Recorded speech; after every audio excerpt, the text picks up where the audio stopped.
Ja, die klank van die klokken is geweldig en het musiceren van meesken, dat is fantastisch. En je kan hier muziek van de midshowen tot popmuziek kun je op dit instrument spelen. En ja, elke een kent een harkje. En dat gebeurt hier al zo'n 400, meer dan 400 jaar. Hier ben je dus echt bij de Messi van het carillonspelen. Dus dat is wel één belangrijk dat weten. Maar de boer, jouw dochter dat ik al 24 jaar hè. Dus vandaar dat we de boer even feliciteren willen. Dat moet je best wel klappen. Auke, lokwensen. Nou, beste baas, je bedoelt hier van mij naartoe, maar ik doe dit gewoon omdat ik het zo mooi werk vond. Ik vind het geweldig dat ze er aandacht aan en dat ze het waarderen hier in Dokkum. Ja, daar doe je het voor, hè.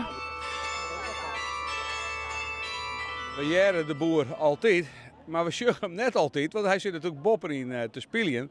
Maar ja, wat is een stad Hoes, wat is een stad als Dokkum zonder het klokkenspel, zonder de bijaardier?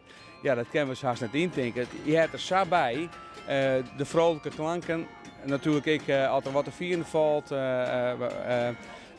bij alle festiviteiten klinkt het klokkenspel. En dat nou ik weer. En ja, we kennen dus dat net missen. En dat komt natuurlijk ik terug Auke, want die doet dat al 24 jaar. En dat vonden we toch wel wichtig om dat even in het centje te zetten.